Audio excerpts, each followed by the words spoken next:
7 दिसंबर को armed forces flag day मनाया जाता है। लेकिन क्या आपको पता है इसका असली मकसद क्या है? या फिर आप भी उन्हीं लोगों में हैं जो सिर्फ 26 जनवरी और 15 अगस्त को मेरा भारत महान रिस्पेक्ट इंडियन आर्मी के स्टेटस लगाकर काम खत्म समझते हैं। अगर आप सिर्फ स्टेटस लगाकर खुश हैं तो यह वीडियो आपके लिए नहीं है, आप इसे बंद कर सकते हैं। क्योंकि सच्चाई यह है कि 2 दिन में हम उनको, उनके परिवार और उनके सैक्रिफाइसेस को भूल जाते हैं। कभी सोचा है कि जब एक सोल्जर ड्यूटी खत्म करके घर लौटता है या शहीद हो जाता है तब उनके परिवार की जिंदगी कैसे चलती है? उनके बच्चों की पढ़ाई, उनके बूढ़े माँ बाप का गुजारा कैसे चलता है, या उनकी पत्नी घर कैसे चलाती है? इस दिन जो फंड्स रेस किए जाते हैं वो कैसे काम आते हैं? क्या सच में उन तक पहुंच रहे हैं या सिर्फ कागजों में सिमट कर रह जाते हैं? Stay with me till the end, क्योंकि शायद इस वीडियो के बाद आपको पेट्रियोटिज्म का एक नया मतलब समझ आए।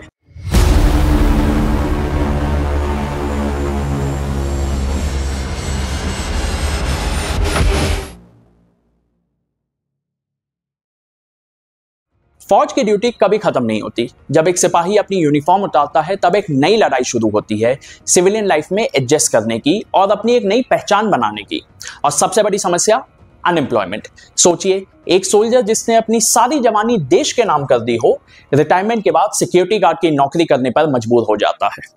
जसवंत सिंह जैसे हजारों एक्स सर्विसमैन के लिए यह एक रियलिटी है। डिसेबिलिटी और मेंटल हेल्थ इश्यूज जैसे कि PTSD उनके स्ट्रगल को और भी बढ़ा देती है। एक रिपोर्ट के मुताबिक 30% वेटरन्स PTSD से सफर करते हैं, पर इनकी बातें कहीं दब सी जाती है। उनके सैक्रिफाइसेस के बाद भी सोसाइटी उन्हें एक रिटायर्ड एम्प्लॉय के रूप में देखना शुरू कर देती है, ना कि एक हीरो के रूप में। आर्म्ड फोर्सेस फ्लैग डे ये याद दिलाता है कि हमारी रिस्पॉन्सिबिलिटी है कि उनकी वेलफेयर पर ध्यान दिया जाए। क्या आपको पता है आर्म्ड फोर्सेस फ्लैग डे का असली मकसद क्या है?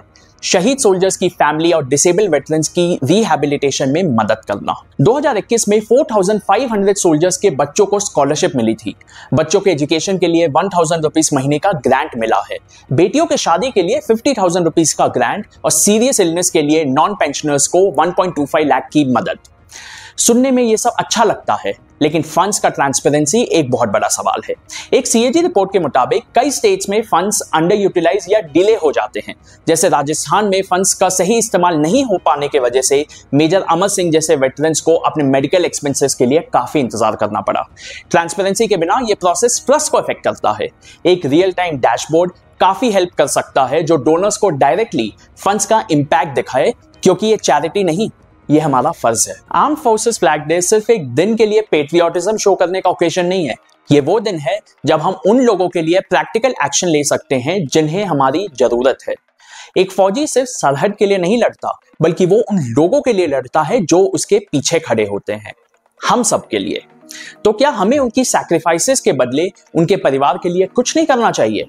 हर छोटी मदद का अपना इंपैक्ट है, चाहे वो अवेयरनेस फैलाना हो, फंड्स डोनेट करना हो या अपने समय का योगदान देना हो। बस एक WhatsApp या Instagram स्टेटस से ज्यादा एक real life contribution. This Armed Forces Flag Day, let's rethink what patriotism means.